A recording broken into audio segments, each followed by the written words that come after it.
গাজায় ইসরায়েলের বিমান হামলায় একদিনে আল খায়ের ফাউন্ডেশন ইউকের ১০ জন ত্রাণকর্মী নির্মমভাবে প্রাণ হারিয়েছেন। তাদের মধ্যে ২ জন সাংবাদিক ছিলেন।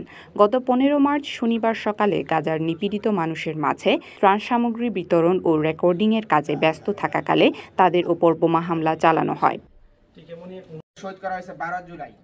মঙ্গলবার রাতে পূর্ব লন্ডনের ফিল্ডগেট স্ট্রিটে আল খায়ের ফাউন্ডেশন পরিচালিত ইকরা টিভি কার্যালয়ে আয়োজিত এক জরুরি সংবাদ সম্মেলনে এই তথ্য জানানো হয়। এতে ভার্চুয়ালি যুক্ত হয়ে বক্তব্য রাখেন আল খায়ের ফাউন্ডেশনের চেয়ারম্যান ইমাম কাশেম রশিদ আহমদ।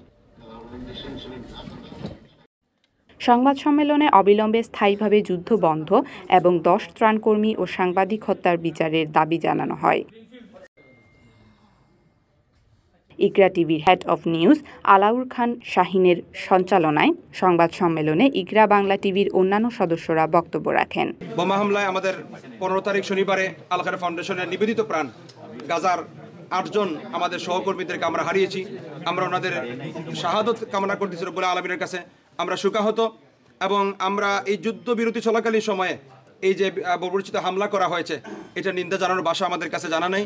আমরা আমাদের কমিউনিটি সবার কাছে বাংলা ভাষাভাষী যে সমস্ত ভাই বোনেরা আমাদের কথা শুনতেছেন সবার কাছে আমাদের মেসেজ আল খায়ের ফাউন্ডেশন আপনাদের, ইকরা বাংলা টিভি আপনাদের দান সহযোগিতা নিয়ে গাজার মানুষদের জন্য আমরা আমাদের জীবন দিয়ে আমরা কাজ করে যাচ্ছি।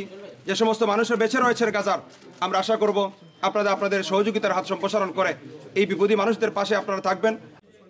Desk report, CTG news, Chittagong.